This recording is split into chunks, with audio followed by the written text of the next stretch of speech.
Hi guys, welcome back to my YouTube blog. ಎಲ್ಲರೂ ಹೇಗಿದ್ದೀರಾ? ಎಲ್ಲರೂ ಚೆನ್ನಾಗಿದ್ದೀರಾ ಅಂತ ಅಂದ್ಕೊತೀನಿ. ನಮ್ಮ ಮಾವ ಟೊಮೊಟೊ ಬೆಳೆದಿದ್ರು, ಅಲ್ಲಿಗೆ ಹೋಗ್ಬಿಟ್ಟು ಬರೋಣ ಅಂತ ಹೇಳ್ಬಿಟ್ಟು ನಮ್ಮ ಜೊತೆ ಒಂದೆರಡು ಚಿಲ್ಟಾರಿಗಳನ್ನ ಹಾಕ್ಕೊಂಡು ಹೋಗ್ಬಿಟ್ಟು ಬರೋಣ ಅಂತ ಹೋಗ್ತಾ ಇದ್ದೀವಿ. ಅವರು ಫಸ್ಟು ರಾಗಿ ಬೆಳೆದಿದ್ರು, ರಾಗಿ ಒಂದು ಸೈಡು, ಇನ್ನೊಂದು ಸೈಡ್ ಟೊಮೊಟೊ ಸಸಿ ಹಾಕಿದ್ರು. ಇವಾಗ ರಾಗಿ ಎಲ್ಲ ಕಟ್ ಮಾಡಾದ್ಮೇಲೆ ಒಂದು ಸೈಡು ಬಟಾನ್ಸು, ಇನ್ನೊಂದು ಸೈಡು ಟೊಮೊಟೊ ಸಸಿಗಳನ್ನ ಹಾಕಿದ್ದಾರೆ. ಮತ್ತು ಮುಂಚೆನೇ ಒಂದು ಸಲ ಟೊಮೊಟೊ ಸಸಿ ಹಾಕಿದ್ರು, ಇವಾಗ ಆಲ್ರೆಡಿ ಹಣ್ಣು ಬಂದಿದೆ ಅದರಲ್ಲಿ.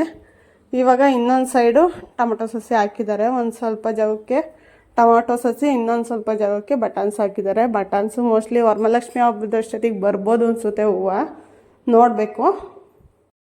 ನಾವು ಊರಿಗೆ ಬಂದ ತಕ್ಷಣ ಇನ್ನೇನು ಮನೆ ಹತ್ರ ಇನ್ನೇನು ಮಾಡೋದು ಅಂತ ಊಟ ಎಲ್ಲ ಮಾಡಿಕೊಂಡು, ಊಟ ಎಲ್ಲ ಮುಗಿಸ್ಕೊಂಡು ಹೋದ್ವಿ. ಅವ್ರು ಮುಂಚೆನೇ ನಮ್ಮ ಮಾವ ಹೋಗಿದ್ರು.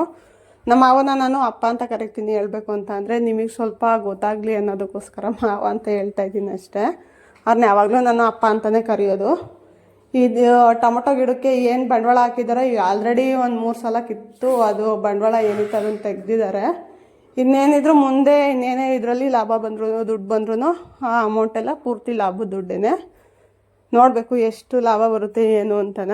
ನಮಗೆ ಇದ್ರ ಬಗ್ಗೆ ಅಷ್ಟೆಲ್ಲ ಐಡಿಯಾ ಇಲ್ಲ, ಯಾಕಂತಂದರೆ ನಾವೇನು ಈ ಥರ ಎಲ್ಲ ಟೊಮೊಟೊ ಸಸಿ ಬೆಳೆದಿರೋದು ಆ ಥರದ್ದೆಲ್ಲ ಯಾವತ್ತೂ ಇಲ್ಲ. ಸುಮ್ಮನೆ ಮನೆ ಹತ್ರ ಚಿಕ್ಕ ಚಿಕ್ಕ ಗಿಡಗಳ್ನ 1-2 ಹಾಕ್ಕೊಂಡು ಬೆಳ್ಕೊತಿದ್ವಿ ಅಷ್ಟೇ. ಇದ್ರ ಬಗ್ಗೆ ಅಷ್ಟೊಂದೆಲ್ಲ ನಮ್ಗೆ ಐಡಿಯಾ ಇಲ್ಲ. ಸುಮ್ಮನೆ ನಮಗೂ ಮನೆಗೆ ಸ್ವಲ್ಪ ಟೊಮೊಟೊ ಬೇಕಿತ್ತಲ್ಲ, ಅದರಿಂದ ಹೋಗಿದ್ವಿ ಕಿತ್ಕೊಂಬರೋಣ ಅಂತ ಹೇಳ್ಬಿಟ್ಟು. ಇದು ಮುಂಚೆನೇ ಆಗಲೇ ನಾವು ಹೋಗೋಕ್ಕಿಂತ ಒಂದು 2-3 ದಿನ ಮುಂಚೆ ಕಿತ್ತಿದ್ರು. ಅದಾದಮೇಲೆ ನಮಗೆ ಸ್ವಲ್ಪ ಕೆಂಗಂತವು ಅಲ್ಲಿ ಇಲ್ಲಿ ಒಂದೊಂದು ಹಣ್ಣು ಸಿಕ್ಕಿದ್ದು ಅಷ್ಟೇ.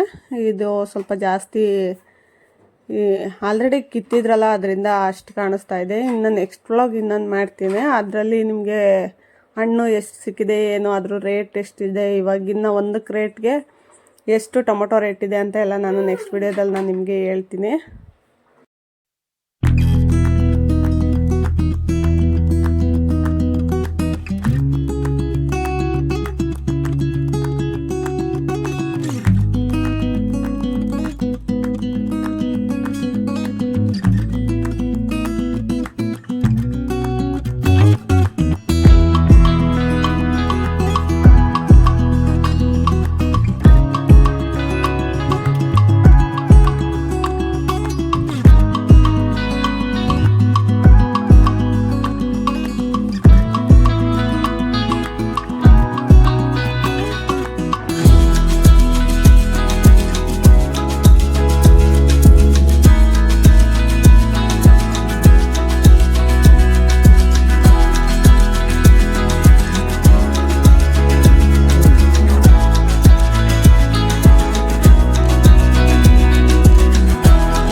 ಮುಂಚೆ ಇಲ್ಲಿ ರಾಗಿ ಹಾಕ್ದಾಗ್ಲೂ ಅಷ್ಟೇ ನಾವು ಬಂದಿಲ್ಲ.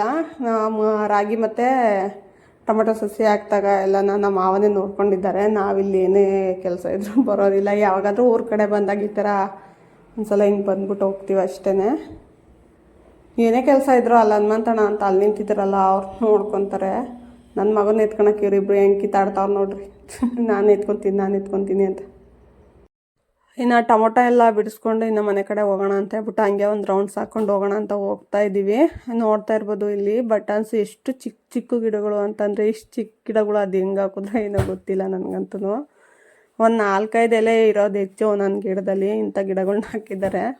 ಇನ್ನು ಮನೆ ಕಡೆ ಹೋಗೋಣ ಅಂತ ಬಂದ್ವಿ. ಅಲ್ಲೇ ರೋಡ್ ಸೈಡಲ್ಲಿ ನೇರಳೆ ಮರ ಇತ್ತು, ಹಾಗೆ ಕಿತ್ಕೊಂಡು ಹೋಗೋಣ ಅಂತ ಹೇಳ್ಬಿಟ್ಟು ಬಂದ್ವಿ. ಬಟ್ ನಮ್ಮೂರ ಸೈಡರೇ ಒಂದು 2-3 ಹುಡುಗರು ಅಲ್ಲಿ ಮರದ ಮೇಲೆ ಕತ್ತಿದ್ರು, ಅವರೇ ಎಲ್ಲ ಕಿತ್ಕೊಡ್ತಾಯಿದ್ರು. ಆದರೆ ಹಣ್ಣೇನು ಅಷ್ಟು ಚೆನ್ನಾಗಿರಲಿಲ್ಲ, ನೋಡೋದಕ್ಕೆ ಮಾತ್ರ ಅಷ್ಟು ಚೆನ್ನಾಗಿ ಕಾಣಿಸ್ತಾ ಇತ್ತು. ಮರದಲ್ಲೆಲ್ಲ ಹಣ್ಣು ತುಂಬ ಇದೆ ಅನ್ನೋ ಥರನ. ಬಟ್ ಅಲ್ಲಿ ಹಣ್ಣಂತೂ ನಿಜವಾಗ್ಲೂ ಚೆನ್ನಾಗಿರಲಿಲ್ಲ, ಎಲ್ಲ ಒಂಥರ ಹುಳ ಆದಂಗೆ ಆಗ್ಬಿಟ್ಟಿತ್ತು. ನೋಡಿ, ಈ ಥರ ಇದ್ದರೆ ನೇರಳೆ ಹಣ್ಣು ಯಾರು ತೊಗೊಳೋದಕ್ಕೆ ಹೋಗ್ಬಿಡಿ, ದುಡ್ಡು ಕೊಟ್ಟು ತೊಗೊತೀರಲ್ಲ ಅವ್ರಿಗೆ ಸ್ವಲ್ಪ ಇನ್ಫಾರ್ಮೇಷನ್ ಗೊತ್ತಿರಲಿ ಅಂತ ನಾನು ಆ ಥರ ನೋಡಿ ಹಣ್ಣು ಚೆನ್ನಾಗಿದೆ ಅಂತ ಹೇಳ್ಬಿಟ್ಟು ಕಚ್ಚಿದ್ರೆ ಈ ಥರ ಆಗ್ಬಿಟ್ಟಿತ್ತು. ಒಳಗಡೆ ಎಲ್ಲ ಪೂರ್ತಿ ಹುಳ, ಪ್ರತಿಯೊಂದು ಹಣ್ಣಲ್ಲೂ ಇದೇ ಥರ ಆಗಿತ್ತು ಅನಿಸುತ್ತೆ. ಅದೆಲ್ಲ ಗಜ್ಜಿ ಥರ ಆಗಿದ್ರೆ ಮಾತ್ರ ಯಾರೋ ತೊಗೊಳೋದಕ್ಕೆ ಹೋಗಬೇಡಿ. ಅದರಲ್ಲಿ ನಿಮಗೆ ಕಾಣಿಸ್ತಾ ಇದೆಯಾ ಹಂಗೋ ಗೊತ್ತಿಲ್ಲ, ಹುಳ ಫುಲ್ಲು ವೈಟ್ ಕಲರ್ ಇದೆ ನೋಡಿ. ಅದು ನೋಡಿ ನನಗೆ ಕಚ್ಚಿದ್ದಕ್ಕೆ ಒಂಥರ ಅಸಹ್ಯ ಆಗ್ಬಿಡ್ತು, ಹಣ್ಣು ಬಾಯಲ್ಲಿ ಕಚ್ಬಿಟ್ನಲ್ಲ ಅಂತನ. ಆಮೇಲೆ ಎಲ್ಲ ಬೇಡ ಅಂತ ಹೇಳ್ಬಿಟ್ಟು ಎಲ್ಲ ಬಿಸಾಕ್ಬಿಟ್ಟು ಮನೆ ಕಡೆ ಬಂದ್ವಿ. ಇನ್ನು ಸಾಯಂಕಾಲಕ್ಕೆ ಏನಾದರೂ ಅಡುಗೆ ಮಾಡಬೇಕಿತ್ತಲ್ಲ, ಅದಕ್ಕೆ ಸುಮ್ಮನೆ ಬಂದ್ಬಿಟ್ಟು ಸರಿ ಆಯಿತು ಅಂತ ಹೇಳ್ಬಿಟ್ಟು ಕಾಫಿ ಗೀಫಿ ಕುಡ್ದು ಇನ್ನು ಅಡುಗೆ ನೋಡೋಣ ಕೆಲಸನ ಅಂತ ನಾವು ಹೋದಾಗ ಆಲ್ರೆಡಿ ಸಂಜೆ ಆಗಿತ್ತು. ಸ್ವಲ್ಪ ಇಲ್ಲಿ ನೋಡೋದಕ್ಕೆ ಆ ಥರ ಕಾಣಿಸ್ತಾ ಇದೆ ಅಷ್ಟೇ ನಮ್ಮೂರು. ಇಷ್ಟೇ ಇವತ್ತಿನ ವ್ಲಾಗ್. ಇಲ್ಲಿಗೆ ವ್ಲಾಗ್ನ ಎಂಡ್ ಮಾಡ್ತಾ